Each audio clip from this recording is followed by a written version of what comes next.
Kayaknya ada wifi belum?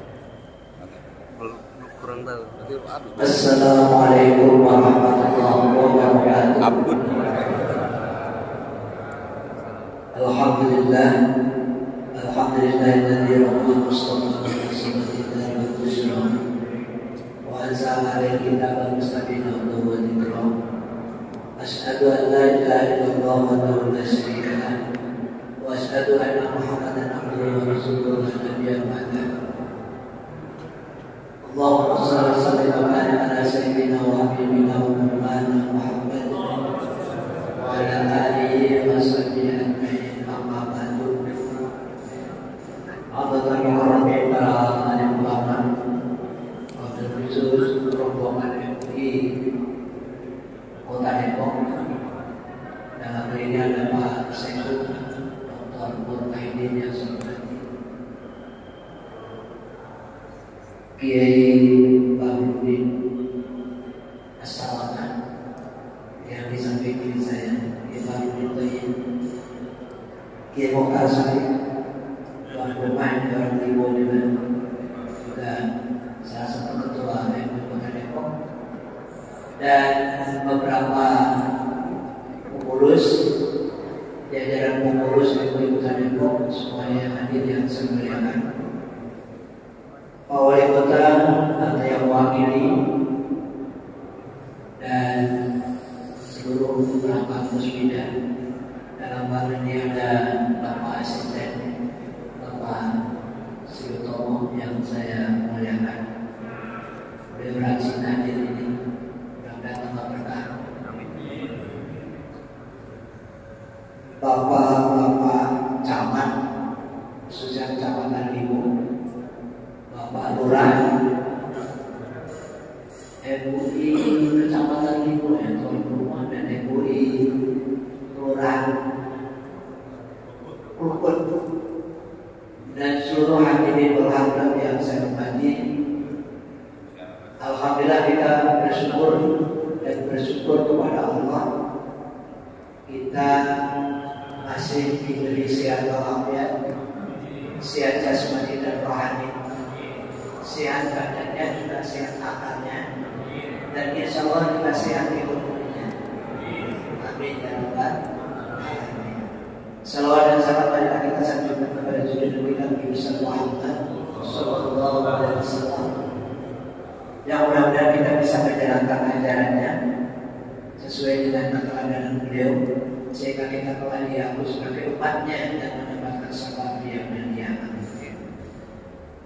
Pada kesempatan kali ini, salah satu program dari MUI kerjasama dengan Wali Kota Depok, kita untuk mengadakan kegiatan buka bersama dan tarawih keliling sekota Depok. Berarti ada 11 kecamatan. Untuk di Kecamatan Depok itu juga di Masjid Berguna ini. Alhamdulillah. Ini adalah suatu kehormatan bagi kita semua umat Islam. Kalau ketika kita berbicara puasa, itu sebenarnya berbicara syariat Islam. Jadi kalau orang-orang berikut-ikut mari tegakkan syariat Islam, salah satunya mari tegakkan puasa. Nah kalau ngajak menegakkan syariat Islam, kalau puasa berarti tidak menegakkan syariat Islam. Kalau orang yang menegakkan syariat Islam, dia menjalankan ibadah puasa dan puasa. Kenapa?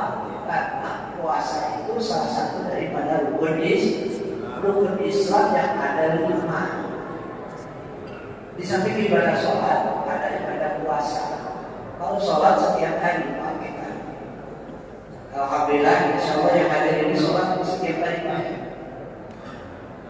Ada nggak kira-kira yang tidak setiap hari?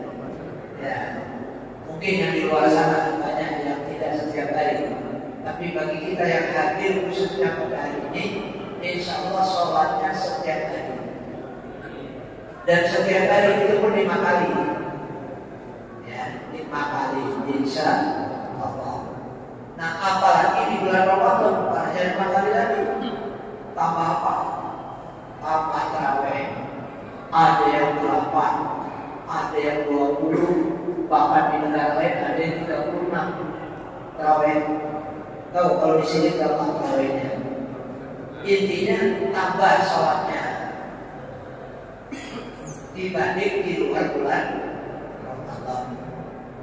Oleh karena itu Bapak dan Saudara sekalian, kalau kita kaji sebenarnya bahwa ibadah puasa itu ada menyangkut dimensi spiritual dan ada menyangkut dimensi sosial. Kenapa? Karena ibadah puasa itu ada maksud syariat. Allah mensyariatkan puasa ini ada maksudnya, ada tujuannya. Apa di antaranya? Kalau kita baca di dalam kitab Fathul Tashrih awal Sabtu, itu di antaranya yang pertama bahwa orang yang berpuasa itu bertujuan untuk mendidik diri kita agar supaya ma'rifatullah atau meningkatkan ma'rifatullah, pengetahuan kita terhadap Allah. Makanya kalau orang kampung tentunya orangnya arif bijaksana. Arif, yang ada di sini yang namanya arif, Pak Arif. Arif biasanya selalu dengan arif dan bijaksana. Kok bisa arif nyambung dengan bijaksana? Arif, kalau arif bilang itu orang yang tahu Allah. Orang yang tahu Allah akhirnya mempunyai sikap yang bijaksana. Bijaksana itu tidak kaku, luas, fleksibel. Sama dengan di dalam ajaran puasa kita luas, fleksibel. Orang wajib puasa, kita semuanya wajib puasa. Tapi kalau ada udzur boleh tidak puasa. Ya, kalau misalnya anggota dewan rapat dari pagi sampai sore, bagaimana ini masih kuat tak puasa? Kuat. Nah, wajib puasa kalau kuat. Nah, katanya Pak anggota dewan masih kuat. Sidangnya dari pagi sampai sore sampai malam, lembur sidang, ngurusin umat. Ya kalau anggota dewan itu kan yang ngurusin umat. Ya kalau umatnya dari sini dari timur ya ngurusin umat timur. Bagaimana umatnya agar supaya sejahtera lahir dan batin.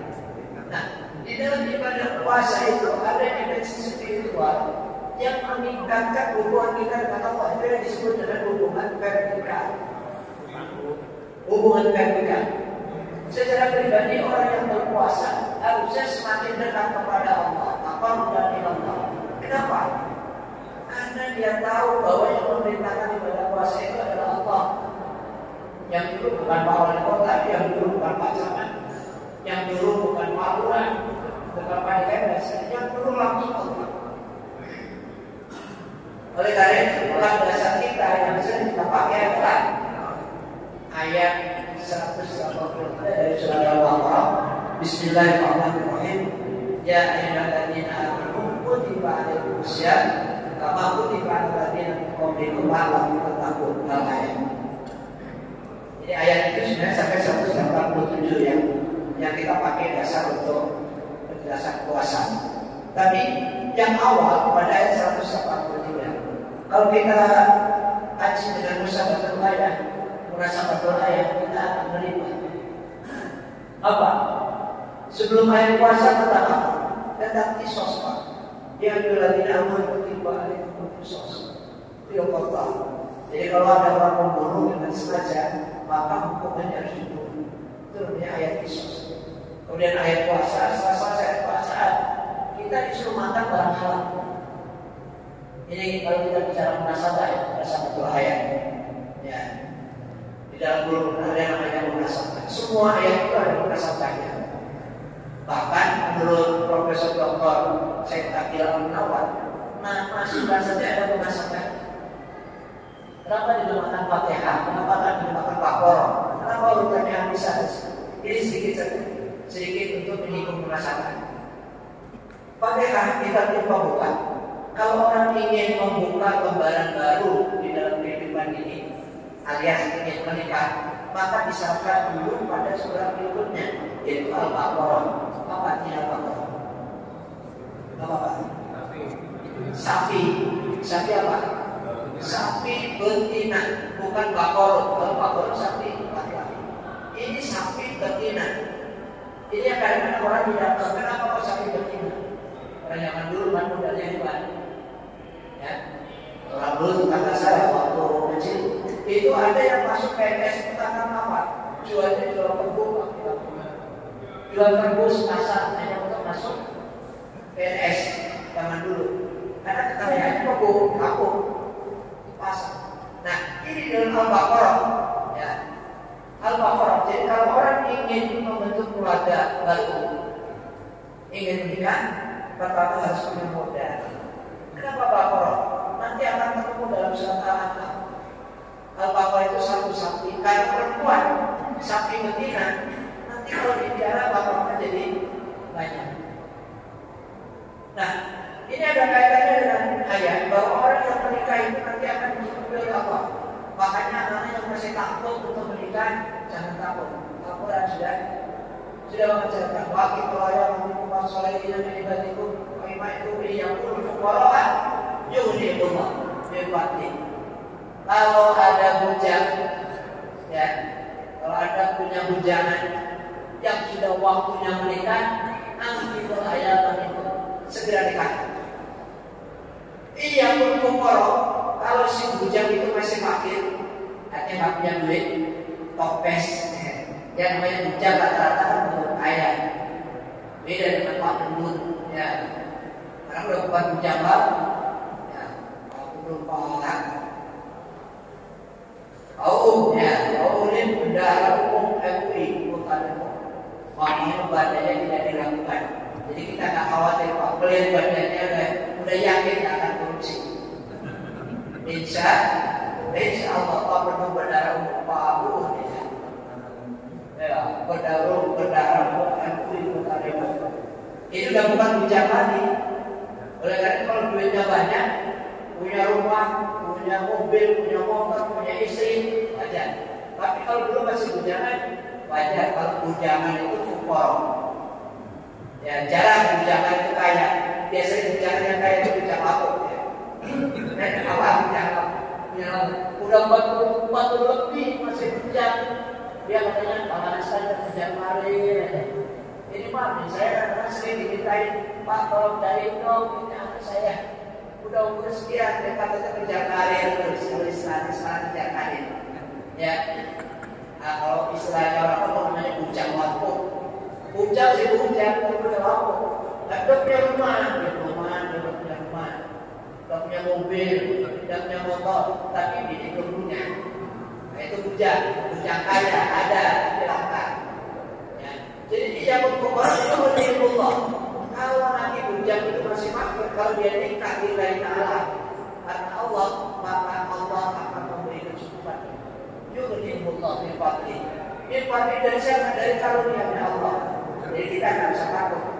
Makanya kalau zaman dulu itu katanya orang itu masih muda-muda udah nikah. Dulu bapak nikah tahun berapa? Umur berapa? Waktu nikah. Umur 23 udah berani nikah. Bahkan ada yang lebih muda lagi. Kalau kita jadi dulu belum pernah nikah. Oh 24. Ada yang umur 19 sudah nikah. Umur 20. Orang zaman dulu di bawah 20 udah berani nikah. Dan istrinya umur 15. Karena udah berapa lagi kan? Kayaknya ada kawan. Ada. Ya, kalau di bawah 19 kena pasal. Ya, kalau dulu nggak ada. Ya, ibu-ibu kita, saya tanya umur 15 tahun sudah nikah. Kakak saya umur 13 sudah nikah. Dinikahkan, bukan nikah sendiri, dinikahkan oleh orang tuanya. Udah dicarikan calon, mereka jodoh. Itu orang-orang dulu. Dan mereka nggak takut. Ternyata begitu punya anak, ada yang 5, ada yang 6. Ya, saudara saya anaknya banyak. Apalagi orang tua saya, anaknya itu sampai berapa? 13 ya. 13. Guru saya malah ada anaknya yang 20. Tetangga saya ada yang 22 anaknya. Dan itu hidup semua, tidak ada yang mati. Ya, apalagi yang guru saya tadi itu 10 ya, akhirnya tinggal 9. Itu minimal S2 semua anaknya. Bapaknya bukan siapa, bapaknya bukan camat, bukan wali kota, bukan bupati. Bapaknya guru madrasah. guru madrasah di pesantren dulu, pesantren Kapal Beras, pesantren yang dia Pasuruan. Itu anaknya banyak, tapi kuliah semua Pak. Ini kadang-kadang ada orang kaya, anaknya boro-boro kuliah S2, S3, S1 aja nggak selesai. Mohon maaf ya. Jadi kita tidak bisa diajarkan agar supaya kita punya anak yang canggih. Ini ada kisah seorang sahabat ya. Jadi ini cerita karena kita punya waktu lama jadi boleh cerita. Jadi gini, ada salah seorang sahabat konglomerat kalau sekarang duitnya banyak, tapi anaknya cuma anak tunggal, putri, anak perempuan. Dia udah merasa tua. Kalau udah merasa tua berarti tahap sebentar lagi istri, sebentar lagi meninggal dunia. Datanglah kepada Rasulullah, dia konsultasi. Kalau zaman dulu para sahabat konsultasinya kepada Rasul. Ya seperti orang sekarang, kalau orang sekarang konsultasinya pada kiai, pada ustaz, gitu kan, pada mualim. Itu seperti itu para sahabat. Dia datang kepada Rasul, ya Rasul, sebagaimana engkau tahu, saya ini sudah tua. Wahana tumalih dan saya ini punya duit banyak, harta saya banyak. Ya, kalau orang sekarang mungkin taruhlah duitnya 10 miliar. Ya, kalau di Ubud atas 10 miliar dan cukup lumayan ya. Udah bisa umroh balik. Ya. Jadi duit saya banyak, tapi anak saya cuma satu, perempuan lagi. Anak itu kalau anak perempuan tidak bisa menghabiskan harta, yang bisa menghabiskan harta atau waris itu anak laki, ibnu. Jadi kalau anak laki itu bisa menghabiskan harta karena waris asobah. Jadi kalau bapak dia punya anak laki-laki satu, punya harta 10 miliar, semuanya buat anak laki itu. Tapi kalau anak perempuan cuma setengah, separuh. Nah, para sahabat, seorang sahabat tadi konsultasi kepada Rasulullah yang akhirnya bagaimana ini duit saya banyak, anak saya tinggal gimana kalau saya terserahkan aja? Bagaimana semua tak boleh? Bagaimana kalau setengah tak boleh? Bagaimana asal tidak saja? Jadi sahabat tadi ingin mendekatkan hartanya dengan pertimbangan anaknya cuma satu. Apa kata Nabi? Jangan. Kenapa? Karena kamu kalau meninggalkan ahli waris yang kaya itu lebih baik daripada kamu meninggalkan ahli waris yang miskin. Kenapa? Kalau kamu meninggalkan anak yang miskin nanti jadi beban negara, dikit-dikit kita subsidi, atau jadi beban warga setempat. Ini kaitannya dengan waris seperti apa tahu mengenai kegiatan dia akan off ayatnya itu jelas. Jadi agar supaya kita ini khawatir, takut kalau punya anak tidak bisa mandiri.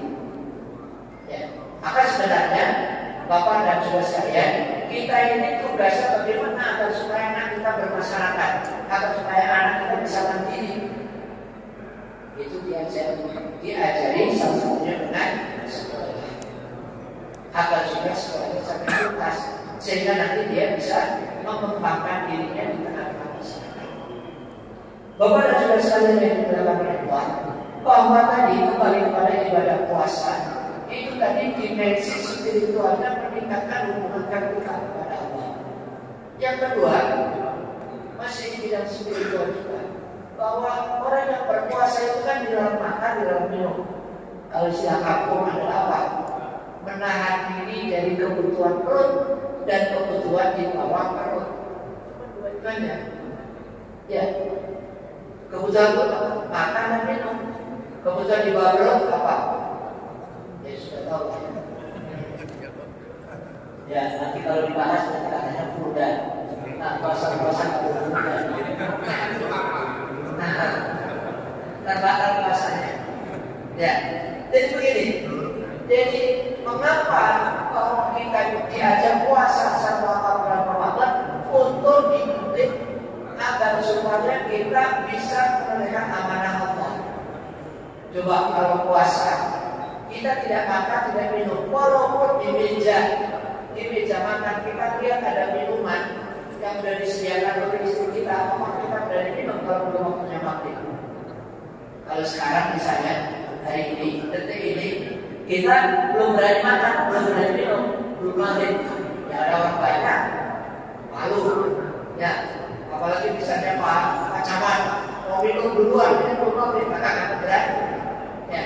Tapi kalau orang-orang di luar sana begitu sepi, tidak ada orang, kalau imannya tidak kuat, dia akan minum, dia akan makan. Ada makan, apa misalnya ada edaran dari Pak Wali Kota, ya. Ada edaran boleh buka warung siang hari asal ditutup tirai, itu ada edaran yang kita baca. Nah akhirnya banyak warung-warung siang-siang itu ditutup apa? Lampu, ya, tirai. Tapi bapak-bapak tetap makan siang hari. Ya, orang-orang yang tidak mampu menahan diri hanya sekedar makan dan minum, karena kebutuhan makan dan minum adalah kebutuhan pokok, dan kebutuhan di bawah itu tadi itu adalah kebutuhan pokok. Kalau orang sudah bisa menahan diri, kita cuma 12 jam. Orang berpuasa itu tidak sepanjang hari, bahkan kalau sepanjang hari dan malam itu namanya puasa misal, itu haram. Diharapkan di bawah misal. Jadi kalau kita puasa waktunya maghrib harus berbuka, wajib buka, wajib. Kalau tidak buka tidak bisa. Tapi takjilul fitri menyegerakan buka hukumnya sunnah. Berbukanya hukumnya wajib, menyegerakan hukumnya sunnah. Itu. Yang ketiga, diantaranya bahwa ibadah puasa ini adalah dalam rangka untuk meningkatkan kepekaan sosial, kepedulian sosial. Ya, salah satunya bahwa orang yang rajin puasa otomatis rajin tarawih. Kalau rajin tarawih biasanya tidak tarawih di rumah. Jarang orang yang tarawih di rumah. Rata-rata tarawih di mana? Di masjid, di musola. Walaupun biasanya jarang masjid, begitu bulan Ramadan berangkat ke masjid, berangkat ke musola. Untuk apa? Ditanya, Pak, orang ke masjid dulu udah, mau apa ya? Mau tarawih. Ya saya nggak pernah ke masjid dulu udah. Tapi giliran Ramadan tarawih. Begitu tarawih apa salah satunya? Kepekaan sosialnya akan bertemu dengan yang lain. Ketemu paling tidak mengucapkan salam. Assalamualaikum. Ya, assalamualaikum itu esensinya dalam doa. Jadi begitu kita datang ke masjid, begitu datang ke tempat seperti ini, kita saling mendoakan. Jadi bapak mungkin awal masuk tadi semuanya mengucapkan salam. Ketemu dengan teman mengucapkan salam. Itu mendoakan. Bagian daripada silaturahim, mempererat hubungan antara sesama umat Islam. Nah, kepekaan sosial ini harus dibangun. Oleh karena itu, program Pak Wali Kota bersama MUI Kota Depok dan seluruh perangkatnya ini adalah satu hal yang bagus yang patut dilestarikan. Apa? Silaturahim, menjalin hubungan komunikasi yang semakin dekat, semakin akrab. Kalau sudah dekat, istilah anak muda kita yang tak kenal maka tak sayang. Kalau kita kenal sayang-sayangan, kita saling menyayang. Wa bima rahmatin min Allah lintalahu walaupun kepadawati qalbi laqad. Rasulullah itu bisa dicintai oleh umatnya. Kenapa? Karena Rasulullah sendiri itu penuh dengan kasih sayang. Lintalahu, lain itu lemes. Makanya ada huruf lainnya. Ya, huruf lainnya bunyi pelancar. Nah itu bunyi pelancar itu lainnya. Lain. Ya, as-salatu khairun minan naum atau as-salatu khairun minan naum. Yang benar mana? Pak. Hah? Yang benar mana? Panjang. Yang panjang karena itu wakaf. Lainnya. Jadi as-salatu khairun minan naum. Bukan as-salatu khairun minan naum. Itu nggak nanti tajwid. Kalau pendek, ya. Ada orang yang ceramah di Saudi Arabia nggak ada yang adanya suatu bulan mau panjang. Ternyata diketahui. Dan di Masjid Al-Haram itu sholat khairun minan naum panjang. Siapa bilang di Saudi nggak ada naumnya itu panjang? Itu kalau orangnya biasanya candaan. Kalau ada naumnya yang panjang punya suatu malah tarik selimut. tidur lagi. Itu hanya catatan saja maksudnya. Tapi yang benar ini khusus para batin, banyak batin. Itu yang benar adalah as-sholatu khairun minan naum. Aja, bukan pendek as-sholatu khairun minan naum. Nah, itu nggak benar. Ya walaupun kemudian apa-apa tidak berubah mana, tetapi kurang makbul ya sesuai dengan maksudnya. Walaupun kita ada bukan membaca Al-Quran. Ya kalau baca Al-Quran wajib tajwidan. Kalau ada dari cara-cara kecil tidak apa-apa. Ya kadang-kadang asyhadu an la ilaha illallah wa asyhadu anna muhammadan rasulullah. Ya itu tidak apa-apa kalau kita maklumin saja. Bapak dan saudara sekalian yang dimuliakan oleh Allah Subhanahu wa taala, kepekaan sosial tadi itu menjalin silaturahim, menjalin komunikasi antara satu dengan yang lainnya, itu bisa menimbulkan rasa kasih sayang, bisa menimbulkan rasa empati. Apa dia tanya? Rasa empati. Kalau ada teman kita sakit, jamaah muda pada namanya MUI. Ketua MUI kecamatan ini orang di samping, ayo kita tengokin ke sana. Itu rasa empati. Itu kalau sakit. Bagaimana kalau tidak sakit? Ya, saudara-saudara kita yang kurang mampu, yang biasa disebut dengan fuqara wal masakin, bagi orang yang berpuasa ada pekerjaan sosialnya, berbagi rezeki. Ya, salah satunya sekarang ini berbagi rezeki. Nanti bapak-bapak dibagi makanan yang lainnya, dibagi makanan. Nanti habis itu makan bersama, makan nasi juga. Insya Allah. Nah, jadi siapa yang kita bagi? Kalau kita merujuk kepada ajaran Rasulullah, adalah orang yang berpuasa kita bagi iftar, kita bagi makanan. Itu lebih afdol. Ya, jadi membagi makanan kepada orang yang berbuka puasa, itu dia akan dapat pahala seperti pahalanya orang yang berpuasa tanpa dikurangi sedikit. Jadi kalau nanti bapak menyediakan makanan kolak atau kurma, ya sunnahnya kan pakai kurma. Nanti ada kurma juga ya, walaupun ada sedikit. Ya, jadi kurma itu sunnah Rasul. Kita harus buka. Maka di rumah saya tidak pernah sepi dari kurma. Ya, dari mana kita tadi? Alhamdulillah biasa kan kalau dia yang Ustaz itu di rumahnya banyak kurma karena banyak yang bagi. Ya kalau banyak bagi dia beli mesti beli yang murah, mereka bawa masuk hari. Kalau tak kurma ajuan, kan ada kurma ajuan di rumah. Ya masuk ajuan. Ya paling tidak masuk hari. Ya kurma yang murah-murah. Itu ada sunnah Rasul. Kita mengikuti sunnah Rasul. Nah kalau nggak ada apa, jangan manis-manis. Kalau rasanya apa? Teh manis. Atau yang lebih tinggi lagi ada es kapur, ada lebih tinggi lagi apa? Kolok ya betul, kolok dan lain sebagainya. Jadi kita berbagi semacam itu adalah bagian daripada ajaran kita berpuasa. Mengapa? Karena kita orang yang berpuasa itu menjadi peka terhadap lingkungannya, peka terhadap warga sekitarnya. Tidak ada, jangan sampai ada warga masyarakat di sekitar kita yang kelaparan. Karena orang lapar itu tidak enak. Ya, ketika kita berpuasa selama sehari itu kita mulai kita capek. Ya, walaupun ada yang bilang, Pak, saya buat puasa, saya kerja kurang gampang, ya sedikit. Tapi tidak sedikit orang yang ketika dia puasa loyo lemas tidak. Nah, ketika merasa loyo lemas dan sebagainya, maka terbayang bagaimana sudah kita tidak makan saja. Bapak dan saudara sekalian yang dimuliakan oleh Allah SWT, bahwa di dalam dakwah ibadah puasa sekali lagi ada dimensi spiritual yang selalu kita menemukan bahwa akan sudah kita menjadi orang yang bertakwa. Berkata apa? Menurut Imam Nawawi dan Al-Syafi'i itu disebutkan dan takut Allah, yaitu takut kepada Allah. Takut apa? Takut untuk makan dan minum dalam keadaan puasa. Di dalam takut itu takut untuk makan, takut untuk minum, takut hubungan intim yang lain. Oleh karena itu menurut Profesor Presya bahwa orang yang puasa itu bukan membunuh hawa nafsu, tetapi hanya